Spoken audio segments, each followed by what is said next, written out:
What's going on, reality hackers? Michael here, and today I'm really excited to talk to you ultimately about some what are hidden, but really what I would probably say glossed over manifestation principles that honestly have radically altered my own life, my own understanding of this work, and ultimately how this work integrates into my life. And once again, I've got my handy dandy whiteboard, and we're going to be going through this together. Okay, so there's 4 points today for hidden manifestation keys. And the reason these are so important is ultimately because I think that a lot of the problem we have with manifestation are the mental games that end up getting played, right? Well, do I need to visualize enough? Do I need to do this enough? Do I need to do that enough? Do I need to do this enough? And we want to simplify it, right? We want to bring it back down to a center because quite frankly, again, right, this is something we've been doing our entire lives, manifesting. And what we're really wanting to do here is understand the structure and the principles and the frameworks and the fundamentals of how it already works so that we can take what we've already done and shift it. Because that's all that's happening here. We're taking a process that's already in motion and we're just shifting it. We're altering some details. We're altering some of the basic structural foundation points around it. So point 1 here, ultimately, right? And here's the thing, right? There's a chapter in The Power of Awareness called Be Ye Doers, where Neville talks about ultimately if you don't do, you're not really going to see anything happen, okay? And it's really important to understand here that you never do. Consciousness does. Through you, by you, as you, okay? Really important to understand here that volitions to act are direct byproducts of entered states of consciousness. And this is why Neville says we don't have the free will to choose what we're going to do, but we do have the free will to choose what state we're going to enter into, because the state that we enter into determines not only what we do, but when we get to the point of doing, the list of options that are available to us. Like the state of consciousness that we are in, honestly, acts like, I wish I had some sunglasses, right? Here's some headphones. It acts like a lens, and this lens filters everything that happens through itself. And so when it comes to taking action, the whole irony about it here is that if you're in a low state of consciousness, the chance that you're going to even come up with a high state of action or a high type of action that results in a desired outcome is like 1%, right? Because just like seeds, states reproduce of themselves and nothing more, right? Apple seeds produce apple trees. Apple seeds don't produce orange trees, right? So in this, I have to understand that the action, the thought, the outcome, all of those are likened to bark and branches and leaves, whereas the state of consciousness is the seed that tree comes from, right? Understanding here, point number 1, that you are not the doer, consciousness is. And why is that so important here? Because ultimately, if you enter into the right state of consciousness, if you're in the right state of consciousness, that optimal, fulfilled state of consciousness, you're going to have a volition to act. Most of the time, you're going to have a volition to move because nothing is still except for the consciousness that we are that transcends reality. Everything is moving, right? Desires are never stagnant. They're fluid, right? So when I'm in that high state of consciousness, now this doesn't mean I need to be taking action all the time. Doesn't mean I need to be focused on taking action. But what it really means is that I need to understand that any volition I get to act and the action that comes from that ultimately is a result of the state that I entered into. This is what is super important, because if I can change my focus to really be obsessed with states rather than details that come after states, so many unclear, confusing things begin to get ironed out because I'm no longer trying to get in the weeds with things that I have no control over, right? No free will to choose what I'm going to do, total free will to choose the state that I'm going to enter into, right? Number 2 here, action, it follows consciousness. And I think this is really important. And we kind of just talked about this, but ultimately, you cannot separate the branch of a tree from a tree and expect that branch to have life, right? Expect that branch to continue to produce. Once you cut the branch off, it's dead. In the same token, right, you cannot separate action from the consciousness that inhibits or supports or ultimately maxes out its capability. And I think what's so important here is that If I just obsess with carrying the consciousness of being and having everything, then I'm going to try everything. I'm going to do everything, right? Like any desire that comes to mind, I'm probably not going to hesitate around it. I'm not going to get complex and worked up around it if I truly know that I'm everything. And gosh, this is so important here, something that so many of us forget. We try and do this from this place of individuality, when in reality, there is no individuality. There's only one experiencing itself as many. And this is a core principle that I promise if you come back to, it'll radically change and affect how you do this whole thing, man. Because the moment I stopped looking at things around me as something objective to myself, and rather an inner working of what I am, right? An inner mix, almost like a globular cluster, right, of what I am. All of a sudden, it was almost like I began to see things move in much more tandem, right?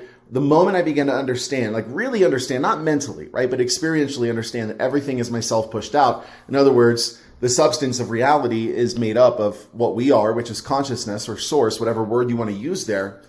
All of a sudden, I really began to see that sense of push and pull, that symbiosis between this mind-body vehicle and this seemingly external world that is being experienced. And that was so powerful because Neville even says, the moment you change your state completely, the world changes with it. And I think that there is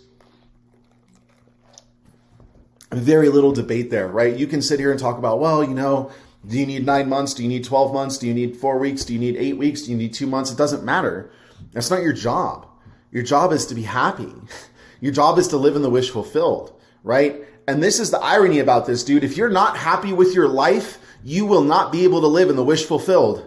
If you are fundamentally unhappy with yourself, you will have a very hard time living in the wish fulfilled. So this is why I always tell you, you need to figure out like who you are. You need to figure out who you are before you start trying to get a bunch of stuff. You need to make sure that you are unconditionally, adequately enough for you. Because if you are not enough for you, even if you get everything you want, you will always deal with this perpetuated lack dynamic and most likely lose everything and be in this constant power struggle. And that's the question you have to ask yourself. Do you want to be in a power struggle, or do you want to manifest things with ease? Do you want to be the person that struggles to create, or do you want to create effortlessly, right? I like the idea of creating amazing things with the least amount of effort possible, because I know the more effort I put into something, and when I talk about effort here, I talk about struggle. I'm not talking about effort like, using my body to do something. I'm talking about struggle, right? I want to create artistically, magically, wonderfully, freely, abundantly, without feeling a bunch of these confines, man. And until I'm good enough for myself, until I've discovered that adequate, unconditional worthiness, enoughness, dude, it's going to be impossible to stay in the state of the wish fulfilled. Okay? Number 3 here, okay? Action is fruitless without the consciousness of being. Really, really, really important here. Kind of goes back to the first, the first state here. It's like you can try and take action in a shitty state of consciousness, which I've done, right? And most of the time, you're going to find that it results in far less than what you actually wanted. Every single time I try and take action from a clear place of not having or being the outcome that I'm wanting from this action, I find the struggle for getting that thing massively increases, right? In the same token, when that action is fueled by inspiration, when the underlying tonality in my solar plexus is fulfillment and enoughness, when the action comes from that place, it is wonderful. It's magical. It's amazing. And it's the action that has very little need to control things, right? We always admire the power that has the least amount of effort in order to display it, right? That's what we admire. The power that, the Jedi that can just go like this, right? We don't admire the person that's learning psychokinesis. We admire the person that can do this, easy, right? So we want to become that person. You have to carry, and we talked about this in yesterday's video, you have to become really aware of the consciousness and commit to the feeling of having and being it all. And if you don't understand that, if you have not yet understood that, take the Source Experience. It's the top link in our description. Sold it in over 100 countries. And that's exactly what people are doing. They're discovering that unconditional adequacy. The last point here is ultimately finding ways that you're taking responsibility to bring a desire to fruition and letting it go and entering the wish fulfilled, right? A lot of the times after we have a desire, instead of holding on to the feeling that came with the desire, we start taking full, heavy responsibility for making it come to pass. Oh, I need this to happen. Oh, I need this to happen. Oh, I'm just so tired. Blah, blah, blah, blah, blah, blah, blah, blah. It's like, dog, stop. Just stop. Like, relax. You're not a teeny tiny individual. And you need to stop thinking that you are. Because as long as you think you are, you're going to continue to struggle with small, tiny thinking individual problems. It's just a reality. It's just a reality. I'm telling you that to your benefit, right? The larger your self-image, the larger your capacity to give and receive. The smaller your self-image, the higher propensity you have to lack and struggle. So this is your quest. Coming to understand what we talked about in the first point today about consciousness being the doer, that you are consciousness. And like I said, today was not about hidden manifestation truths as much as it's about things that are glossed over, because Neville says this a million times in all of his books, right? He says that you are God. You are wonderful human imagination. You are your wonderful imagination. You are Jesus. Jesus is your wonderful imagination. Like, he says this all the time, and many of us get it intellectually, but we don't get it experientially. So that's the next step here. If you haven't got it experientially, that is your next step, because that's going to allow you to take these things. And yes, I do have feeling is the secret open right here. That's going to allow you to take these things and run with them and actually make them work. Like, because if you're tired of spinning your wheels, if you're tired of the manifestation hamster wheel, then really getting to that place where you understand your true identity it's honestly the only solution for you.